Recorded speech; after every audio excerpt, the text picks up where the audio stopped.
आपके साथ न्यूज 18 मध्य प्रदेश छत्तीसगढ़ पर आप सभी का स्वागत है। देश के कई हिस्सों में बारिश से हाल बेहाल है। लगातार हो रही बारिश से नदियां उफान पर हैं और इसके साथ लोगों की मुश्किलें अब और बढ़ती नजर आ रही हैं। गुजरात के कई इलाकों में डरा देने वाली तस्वीरें सामने आई। कहीं मंदिर में पानी भर गया तो कहीं सड़क पर सैलाब उमड़ पड़ा। गांव का दूसरे गांव से संपर्क टूट गया और इसके अलावा भारी बारिश से झरने ओवरफ्लो हो गए। तो झमाझम बारिश ने कहीं शॉपिंग सेंटर को स्विमिंग पूल बना दिया तो कहीं उफनती नदियां लोगों के लिए बड़ी परेशानी की वजह बन रही हैं। मूसलाधार बारिश से कई इलाकों में जलभराव भी हो गया है और एक जगह तो तेज बहाव में कार फंस गई। मंदिर परिसर पानी में डूब गया। तेज बहाव में कहीं सड़क ही बह गई। तो ये आपको जो तस्वीरें हम दिखा रहे हैं इस वक्त 10 तस्वीरें, और इन 10 तस्वीरों को देखकर आप अंदाजा लगा सकते हैं कि बारिश के बाद किस तरह से अव्यवस्था फैल गई है। और चूंकि ये तस्वीरें अलग अलग जगह से हम आपको दिखा रहे हैं, इसे देखकर अंदाजा लगाया जा सकता है। और अब बारिश की संभावना, अभी कुछ और दिन इसी तरह से बारिश होते रहने की संभावना जताई जा रही है। हालांकि बारिश जरूरी भी है और क्योंकि लगातार शहरों का क्षेत्र बढ़ रहा है और ऐसे में बारिश को लेकर उचित व्यवस्था या पानी का बहाव ठीक तरीके से बने, इसके लिए इंतजाम न होने के चलते ये सभी समस्याएं लोगों को झेलनी पड़ रही हैं। और 10 तस्वीरें इस वक्त आपकी टीवी स्क्रीन पर इस बारिश से जुड़ी हुई। गुजरात की हम बात कर रहे हैं, जहां गुजरात में मूसलाधार बारिश एक बड़ी परेशानी का कारण बन गई है। देश के कई हिस्सों में भारी बारिश मुसीबत का सबब बनी हुई है। गुजरात भी इससे अछूता नहीं। मूसलाधार बारिश से नदियां उफान पर हैं।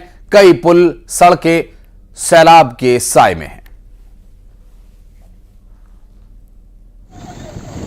और तेज बहाव के बीच एक एसयूवी कार फंस गई। आप देख सकते हैं तस्वीरों में, जहां दूसरी तस्वीर ट्रैक्टर के फंस जाने की सामने आई है और ट्रैक्टर की मदद से, माफ कीजिएगा, ये तस्वीर जो है उसी कार को निकालने के दौरान की है, जब ट्रैक्टर की मदद से उस कार को खींचकर बाहर निकाला गया और रस्सी बांधकर उसे खींचकर बाहर निकाला गया ट्रैक्टर की मदद से। और पानी का बहाव काफ़ी तेज़ था और इस तेज़ बहाव में कार बह ना जाए इसके लिए रस्सी से पहले उसे बांधा गया और फिर ट्रैक्टर की मदद से खींचकर बाहर निकाला गया। ये तेज बारिश के बाद आए बाढ़ के या सैलाब की शक्ल में पानी से कार फंस गई थी और जिसे ट्रैक्टर के सहारे बाहर निकाला गया।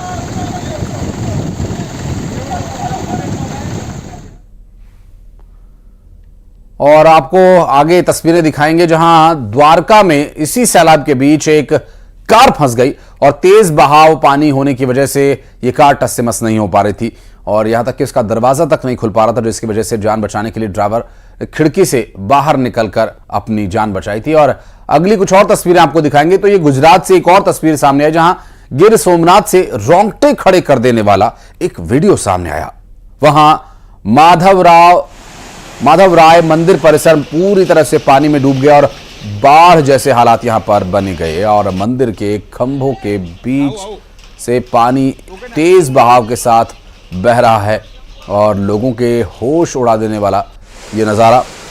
दरअसल एक बार को तस्वीर देखकर ऐसा लग रहा है जैसे यहाँ मंदिर ही नहीं बल्कि समंदर हो और इसकी लहरें उठ रही हैं।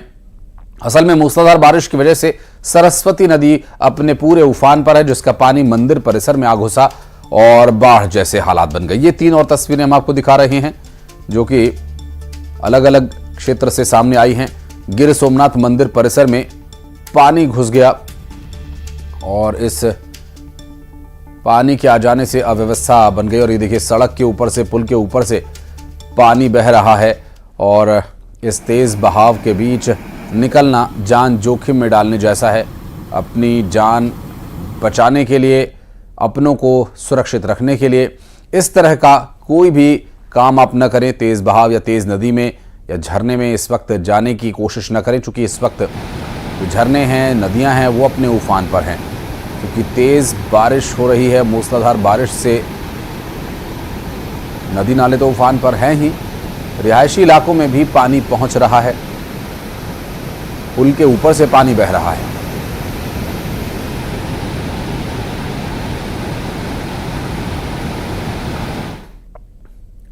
पहाड़ पर लैंडस्लाइड तो मैदानों में बाढ़ का कहर जारी है। उत्तर प्रदेश के कई इलाके पानी में डूबे हुए हैं। लोगों को सुरक्षित जगहों पर ले जाने की मुहिम जारी है।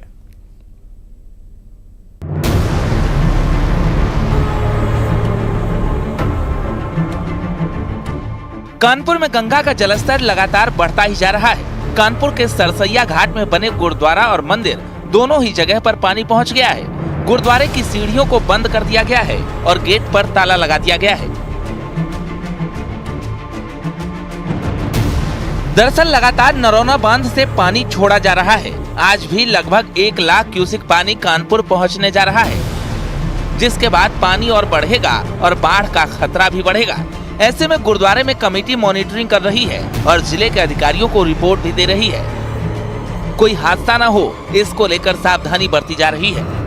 गंगा उफान पर और ऐसे में गंगा का जलस्तर दिन प्रतिदिन बढ़ता जा रहा है, जो अधिकारी और प्रशासनिक अमले के लिए परेशानी का सबब बनती जा रही है। अगर बात की जाए बैराज की, तो बैराज के 16 गेट्स खोल दिए गए। 1.5 लाख क्यूसेक पानी छोड़ा जा चुका है और ऐसे में आप बहाव देख सकते हैं कि गंगा का बहाव इतना तेज है कि गंगा के किनारे ये ऐतिहासिक गुरुद्वारा है। देखिए यहाँ पर जिस प्रकार से पानी बढ़ रहा है, जो लोग यहाँ पे गुरुद्वारे से नीचे आते हैं हाथ धोने, पैर धोने, माँ गंगा के दर्शन करने, उन पे खतरा बढ़ता जा रहा है। क्योंकि उधर सांप बहुत आते हैं और जंगली कीड़े बिच्छू आ जाते हैं, उससे खतरा बढ़ा हुआ है। तो हमारा तो अपना यही कि माँ गंगा थोड़ा सा पीछे हो जाए, आने जाने लोग दिक्कत ना हो। तो आप देख सकते हैं कि वो सेवादार हैं। अब ये गुरुद्वारा है और ऐतिहासिक गुरुद्वारा है, क्योंकि बेसमेंट पूरा बना हुआ है और इस बेसमेंट में अब पानी दिन प्रतिदिन बढ़ता जा रहा है, जो सेवादारों के लिए परेशानी का सबब बनती जा रही है।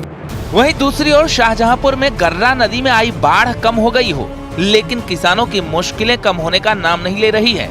नदी किनारे बसे गाँव में कटान शुरू हो गया है, जिसके चलते दर्जनों मकान नदी में समा चुके हैं। किसान पलायन करने को मजबूर हैं। कई किसान अपना घर छोड़कर पलायन भी कर चुके हैं। यहाँ बाढ़ से 12 से ज्यादा गांव प्रभावित हुए हैं। भयंकर बाढ़ से जहां खेतों में खड़ी गन्ने और धान की फसल नदी में समा गई है, किसानों को भारी नुकसान का सामना करना पड़ रहा है। सब मकान ऐसे साले चले गए था हमारे। हाँ, कोई चीज नहीं लिखा रे भाई, ऐसे सब बैठ गया। अच्छा। हाँ, अपनी जान बचाने के लिए वो भाग गए हम। अच्छा। हाँ, अब सारा मकान सब चले गया। अब इन तस्वीरों को देखिए। ये तस्वीरें हैं सिद्धार्थ नगर की, जहां कई स्कूल, अस्पताल पानी में डूबे दिखाई दे रहे हैं, जिसके चलते लोगों को भारी परेशानी का सामना करना पड़ रहा है। लोगों को आने जाने में भारी दिक्कत हो रही है। अब इन तस्वीरों को देखिए। कई घर चारों ओर से पानी से घिरे दिखाई दे रहे हैं, जिसके कारण लोगों को सुरक्षित इलाकों में शिफ्ट किया जा रहा है। ये तस्वीरें बयां कर रही हैं कि आने वाले कुछ दिन बाढ़ बारिश के लिहाज से मुश्किल भरे साबित होने वाले हैं। Bureau report, news 18। आफत आसमानी, पहाड़ से मैदान तक सब पानी पानी। बारिश और बाढ़ के कारण कुछ ऐसा ही हाल सब जगह हुआ है। पहाड़ों पर एक के बाद एक लैंडस्लाइड हो रहा है। जगह जगह लोग फंसे हुए हैं। अगर आप पहाड़ों की तरफ यात्रा कर रहे हैं तो जरा संभल कर।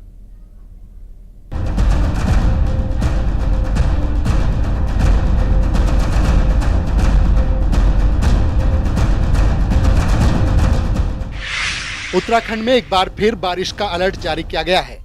पूरे राज्य में बारिश का अलर्ट है। पिथौरागढ़ और बागेश्वर के लिए ऑरेंज अलर्ट है, यानी कि भारी बारिश इन दोनों जिलों में हो सकती है। जबकि अन्य 11 जिलों के लिए येलो अलर्ट है, यहाँ पर भी बारिश हो सकती है। वहीं प्रशासन को अलर्ट कर दिया गया है।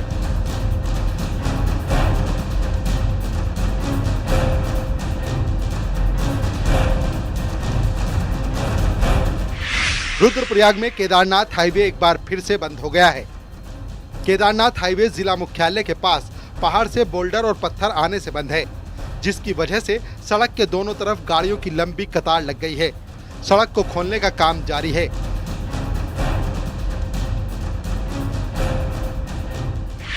वहीं पिथौरागढ़ के मदकोट क्षेत्र में भारी बारिश की वजह से खतरा बढ़ गया है। यहाँ मंदाकिनी नदी पूरे उफान पर है। नदी के उफान से कई सुरक्षा दीवार टूट गई हैं। यही नहीं, नदी के तेज बहाव और बारिश की वजह से पुल को भी खतरा पैदा हो गया है। पुल के बेसमेंट में लगातार कटाव हो रहा है। इस इलाके में कई घरों में पानी भी घुस गया है। वहीं लैंडस्लाइड होने के कारण जोलजीबी मुनस्यारी रोड भी बंद है। यही रोड मदकोट क्षेत्र को भी जोड़ती है। मंदा नदी का जल स्तर है वो अभी बहुत 40 घंटे से बारिश होने के कारण काफ़ी बढ़ गया है और जो मदकोट के देवीगढ़ और भौड़ा बगर का क्षेत्र है वो लगभग खतरे की जिद में आ गया है, क्योंकि यहाँ पे तमाम सुरक्षा वाल जो तटबंध बनाए गए थे विभाग के द्वारा बनाए गए थे पूर्व में, जो एक भौड़ा बगर और देवीगढ़ को बचाने के लिए का काम करती थी, आज वो सभी सुरक्षा तटबंध यहाँ बह गए हैं। उसी तरह देहरादून मसूरी सड़क गलोगी पावर हाउस के पास भारी भूस्खलन होने से क्षतिग्रस्त हो गई है। देहरादून मसूरी मुख्य सड़क का करीब 15 मीटर का हिस्सा भी प्रभावित हुआ है, जिससे गाड़ियों की आवाजाही में दिक्कत हो रही है। सड़क के क्षतिग्रस्त हिस्से को ठीक करने का काम शुरू कर दिया गया है।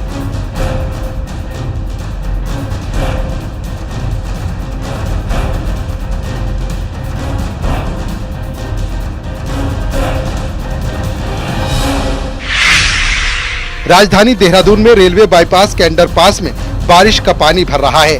थोड़ी सी बारिश से ही अंडरपास पानी से फुल हो जाता है, जिससे लोगों को आवाजाही में भारी परेशानी हो रही है। अंडरपास के अंदर 2 से 3 फीट तक पानी भरा हुआ है। हरिद्वार बाईपास पर अजबपुर में रेलवे फाटक को जाम से निजात दिलाने के लिए अंडरपास बनाया गया था, लेकिन पानी भरने की वजह से अंडरपास लोगों के लिए परेशानी का सबब बन गया है। मसूरी देहरादून सड़क गलोगी पावर हाउस के पास भारी भूस्खलन होने की वजह से क्षतिग्रस्त हो गई है। वहीं देहरादून मसूरी मुख्य सड़क का करीब 15 मीटर का हिस्सा भी प्रभावित हुआ है, जिससे गाड़ियों की आवाजाही में दिक्कत हो रही है। वहीं पीडब्ल्यूडी का कहना है कि सड़क के क्षतिग्रस्त हिस्से को ठीक करने का काम शुरू कर दिया गया है। यानी अगले कुछ दिन पहाड़ पर सावधान रहने की जरूरत है। एक तरफ बारिश और दूसरी तरफ लैंडस्लाइड खतरे की वजह बन सकता है, तो पहाड़ों पर यात्रा करते वक्त सावधान रहें। कौन से रास्ते बंद हैं, इसकी जानकारी पहले से हासिल करें, उसके बाद ही यात्रा करें। Bureau report, news 18। और अब गोंडा बुए ट्रेन हादसे की खबर, जहां कल उत्तर प्रदेश के गोंडा में एक बड़ा ट्रेन हादसा हो गया। दरअसल चंडीगढ़ से डिब्रूगढ़ जा रही डिब्रूगढ़ एक्सप्रेस के 5 डिब्बे पटरी से उतर गए। ट्रेन हादसे में 3 लोगों की जान चली गई, जबकि 33 लोग अभी घायल बताए जा रहे हैं। और हादसे पर सीएम योगी आदित्यनाथ ने एक पोस्ट के माध्यम से दुख जताया है। वहीं इस हादसे को लेकर रेलवे ने आर्थिक मदद का भी ऐलान किया है। जान गंवाने वाले लोगों के परिवार वालों को 10-10 लाख रुपए की मदद रेलवे द्वारा की जाएगी और रेलवे ने जांच के आदेश दे दिए हैं। और आपको जो तस्वीरें स्क्रीन पर दिखाई दे रही होंगी, ये तस्वीरें उस रेल हादसे की है और हादसे के बाद रेस्क्यू ऑपरेशन जब चलाया जा रहा था उस दौरान की तस्वीरें हैं। अधिकारी तत्काल मौके पर पहुंचे, दूसरी ट्रेन से यात्रियों को रवाना किया गया और इस हादसे में जो घटनाक्रम हुआ उससे जुड़ी 6 और तस्वीरें इस वक्त आपकी टीवी स्क्रीन पर, जहां गोंडा में हुए रेल हादसे के बाद रेस्क्यू के लिए स्थानीय प्रशासन, लोग सभी मौके पर पहुंचे थे। पटरी से करीब 5 डिब्बे उतर गए थे, 3 लोगों की मौत हो गई थी। रेस्क्यू ऑपरेशन चलाया गया, मौके पर अधिकारी मौजूद हैं और एक अन्य ट्रेन से यात्रियों को रवाना किया गया।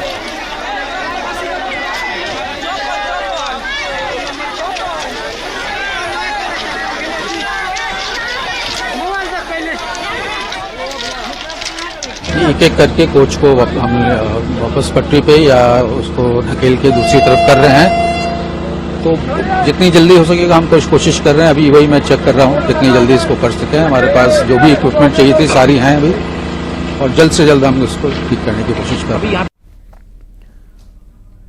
और रेलवे ने मृतकों के परिवार वालों और घायलों के लिए आर्थिक मदद का ऐलान किया है। मृतकों के परिजनों को 10-10 लाख रुपए, गंभीर रूप से घायलों को 2.5 लाख रुपए और अन्य घायलों को 50-50 हजार रुपए की मदद देने की घोषणा की गई है। उधर गोंडा रेलवे हादसे पर रेलवे ने बड़ा दावा किया है। दरअसल ये जो तस्वीर आप देख रहे हैं, रेल हादसे के बाद तुरंत वहां पर रेस्क्यू के लिए कर्मचारियों और अधिकारियों को भेजा गया और मेडिकल सपोर्ट के लिए भी एक ट्रेन वहां पर भेजी गई और इसके बाद प्राथमिक उपचार के बाद एक दूसरी ट्रेन से यात्रियों को रवाना किया गया।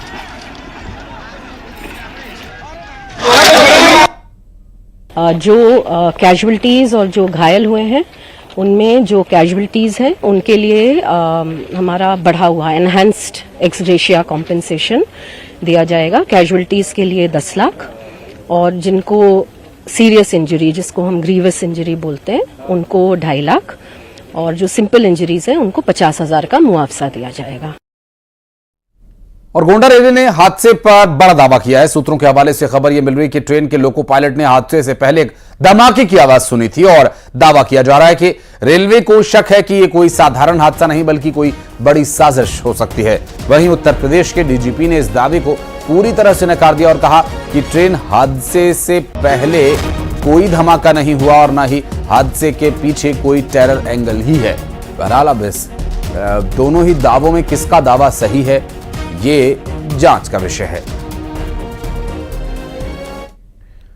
और उधर असम के मुख्यमंत्री हिमंता बिस्वा शर्मा ने हादसे से जुड़ी बड़ी मांग की और कहा कि हादसे से पहले जो धमाके की आवाज सुनाई दी गई उसकी जांच होनी चाहिए। दुर्घटना जो हुआ है उसका पहले ब्लास्ट का आवाज भी सुना गया था, पक्का इंक्वायरी होना चाहिए।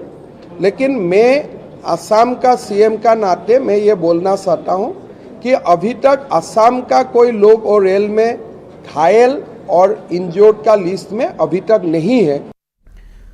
और गोंडा में ट्रेन हादसे के बाद एनडीआरएफ, एसडीआरएफ से लेकर कई स्तर की टीम्स रेस्क्यू में जुटी रही और इस दौरान ट्रेन में फंसे यात्रियों को बाहर निकाला गया। इसके साथ ही उनके खाने पीने से लेकर हर तरह की सुविधाओं का खास ख्याल रेलवे के द्वारा स्थानीय लोगों के द्वारा रखा गया। वहीं हादसे वाली जगह से यात्रियों को मनकापुर स्टेशन ले जाया गया, जहां से स्पेशल ट्रेन से करीब 600 यात्रियों को गोरखपुर भेजा गया और इसके लिए रेलवे ने स्पेशल ट्रेन की व्यवस्था की थी और अब गोरखपुर से इन यात्रियों को ट्रेन, बस और अन्य साधनों से उनके गंतव्य तक पहुंचाया जाएगा।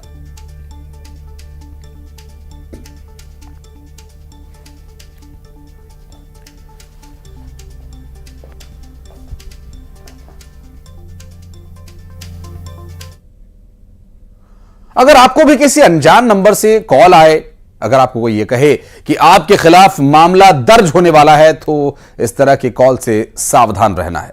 साइबर फ्रॉड का ये एक नया ट्रेंड है जिसका एक महिला प्रोफेसर शिकार हुई और शिकार हुए रिटायर्ड बैंक अधिकारी। कैसे ऑनलाइन किडनैपर्स ने इन्हें घर में ही बना लिया बंधक, खुलासा हुआ, देखिए रिपोर्ट।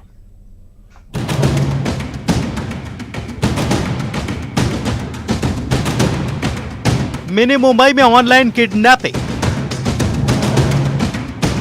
महिला प्रोफेसर बनी शिकार, रिटायर्ड बैंक अधिकारी को भी ठगा। ये ठग आपको कर लेंगे अगवा। शिकार खुद ही हो जाएगा हाउस अरेस्ट। ऐसे अनजान कॉल से डरना नहीं। आपके मोबाइल पर आ रही खतरे की घंटी से हम आपको अलर्ट करने जा रहे हैं, क्योंकि ये ठग बहरूपिया है। कभी फर्जी ईडी अधिकारी बनेंगे तो कभी क्राइम ब्रांच अधिकारी बनकर डराएंगे, कभी शिकार को उसके ही घर में ऑनलाइन अरेस्ट कर लेंगे। इन ऑनलाइन किडनैपर को समझिए और चौकन्ना रहिए। इंदौर में महिला प्रोफेसर इस गैंग के जाल में फंस गई, जिनका लगातार 7 घंटे तक ठगों ने इंटरोगेशन किया। वीडियो कॉल पर रखा और लगभग 6 से 7 घंटे उसको डिजिटली अरेस्ट रखा और उससे डरा धमका कर 1 लाख रुपए अपने अकाउंट में ट्रांसफर करा लिए। ये बोलकर के अकाउंट में सबसे पहले आपको ट्रांसफर करना होगा। आरबीआई की गाइडलाइन है जिससे कि हम उसको जांच करेंगे कि मनी लॉन्ड्रिंग या इलीगल ट्रांजैक्शन का पैसा तो नहीं है। अगर इलीगल होगा तो आपको वापस नहीं होगा, अगर लीगल होगा तो हम जांच कर वापस कर देंगे। पार्सल से ड्रग्स भेजने की बात कही, डराया कि उनका आधार कार्ड का नंबर कई संदिग्ध बैंक खातों से लिंक है। यही नहीं, ऐसी गैंग अक्सर फर्जी नोटिस, फर्जी वारंट दिखाकर डर पैदा करती है। अक्सर ऑटो रिकॉर्डेड कॉल आते हैं। महिला प्रोफेसर को डराकर 1 लाख रुपए की ठगी की गई। फिर जब लड़की को शक हुआ तो उसके द्वारा फिर क्राइम ब्रांच में कंप्लेंट की गई है। व्हाट्सएप के द्वारा डिजिटल ठगी का मामला, अरेस्ट का मामला ये पहली बार सामने आया है। महिला प्रोफेसर से पहले इंदौर में ही रिटायर्ड बैंक अधिकारी को चूना लगाया गया था। अपने ही घर में 2 दिन तक रिटायर्ड अधिकारी बंधक बने रहे। आप सोच सकते हैं कि कैसे डर का माहौल ये ठग बना देते हैं। रिटायर्ड बैंक अधिकारी को ईडी का डर दिखाया गया, उन्हें फर्जी वारंट दिखाकर धमकाया गया। 40 लाख रुपए की मोटी रकम पार कर ली गई। लोग इतना ये सोचते हैं कि डिजिटली अरेस्ट है तो कहीं ना कहीं मेरा अकाउंट यूज हुआ होगा। उस समय तक भी उनको सच्चाई का पता नहीं था कि वो फ्रॉड का शिकार हो गए हैं। जब उन्होंने अपने दोस्तों से इस बात को शेयर किया तब जाकर पता चला कि उनके साथ फ्रॉड हुआ है, तब जाकर ये क्राइम ब्रांच थाने पर आए थे। आपको अलर्ट करना हमारा मकसद है। अक्सर कोरियर से, पार्सल से ड्रग्स भेजने वाली चाल चली जाती है, या फिर ये कि आपके खिलाफ मामला दर्ज हुआ है, लेकिन आप डरे नहीं, बल्कि ऐसे कॉल पर नटवर लाल की खबर लें। इंदौर में मिथिलेश गुप्ता के साथ bureau report, news 18 Madhya Pradesh, Chhattisgarh. और यार एक छोटे से ब्रेक के लिए खबरों का सिलसिला आगे भी जारी रहेगा।